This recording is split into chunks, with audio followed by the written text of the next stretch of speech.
हर तरफ फिक्र को दौड़ा के थकाया हमने. Saya di MTA itu sejak 15 Januari 2018. Berarti sekarang sudah berapa tahun? 8 tahun. 8 tahun.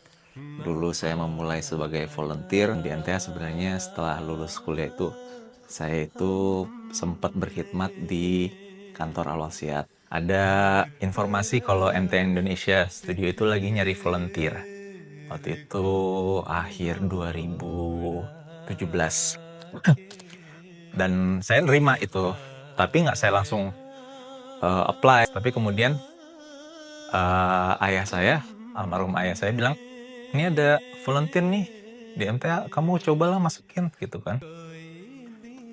Ya udah, saya kayak yang agak kayak, aduh, padahal kan nggak ngerti apa-apa gitu kan. Bisa apa saya di sana gitu kan, bisa bantu apa di MTA gitu. Udah, akhirnya isi juga itu form untuk sebagai volunteer. Udah, saya kirim, saya datang ke sana ke MTA. Ya, langsung aja kan, langsung terjun aja gitu kan, bantuin kru untuk syuting, keluar, pegang kamera, belajar dari nol, semuanya belajar dari nol. Karena waktu itu juga saya nggak ngerti pegang kamera dan segala macem ya. Mungkin ada berapa yang berkesan. Yang pertama itu ada waktu momen ketika uang di rekening saya itu tinggal 20.000. Waktu itu orang tua ayah sudah pensiun. Saya juga agak malu misalnya untuk kalau misalnya minjem gitu ya. Cuman saya pengen nih. Sebenarnya bisa aja kalau waktu itu saya udahlah, kan volunteer doang ya. Saya cari kerja aja lain, tempat lain istilahnya.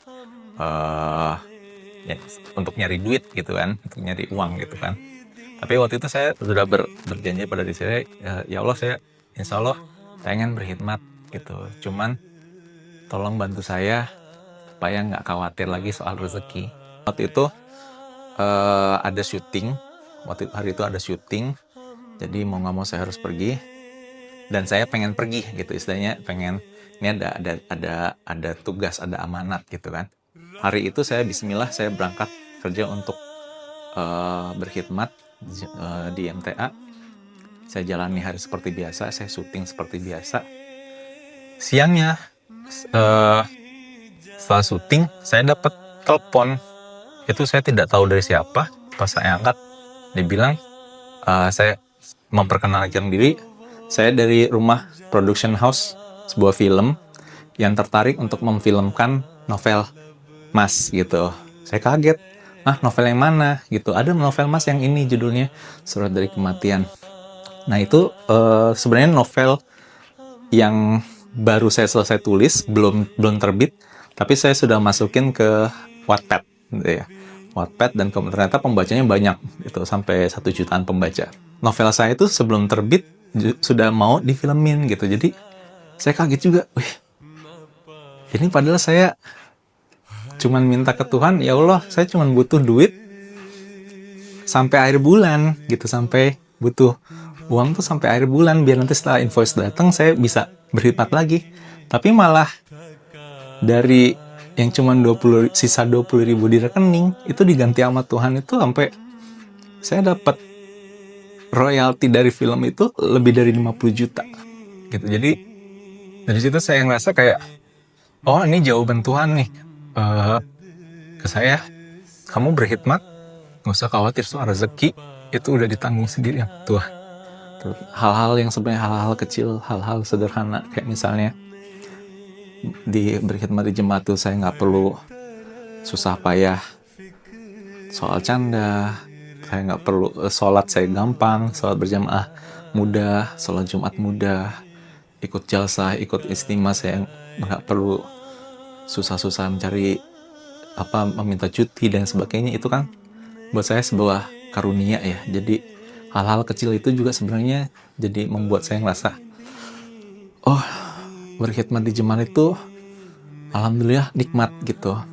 Alhamdulillah, yang dulunya waktu di luar saya ngejar dunia terus kayak ngerasa tapi kosong gitu ya, sekarang malah hati saya ngerasa kayak oh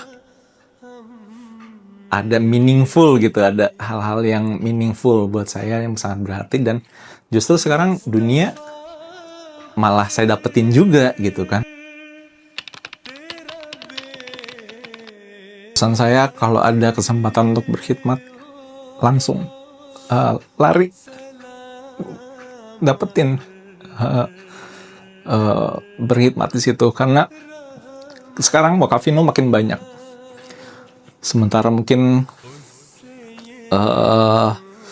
area pengkhidmatan seperti saya yang istilahnya jadi karyawan di jemaat itu mungkin sedikit gitu. Tapi mungkin seperti kata Huzur ya, berkhidmat bisa di mana saja gitu. Berkhidmat sebagai pengurus itu juga semua berkhidmat. Di luar juga kita bisa berkhidmat gitu untuk jemaat. Tapi kalau misalnya ada panggilan untuk berkhidmat di jemaat, langsung gitu, nggak usah ragu, nggak usah khawatir, ambil langsung gitu. Karena saya ngerasa saya pernah menyia-nyiakan dalam tanda kutip kesempatan berkhidmat di jemaat hanya untuk mengejar dunia, tapi ternyata di dunia saya nggak dapat apa-apa gitu, nggak ada hal yang menarik yang bisa saya dapatin di sana. Tapi alhamdulillah saya dapat kesempatan kedua, dan kesempatan kedua ini nggak saya sia-siain. Saya oke, ini waktunya saya berkhidmat, saya mau berkhidmat, saya manfaatkan itu, dan insya Allah saya ingin terus berkhidmat. Jadi buat yang lain, langsung jangan sia-siain banyak karunia.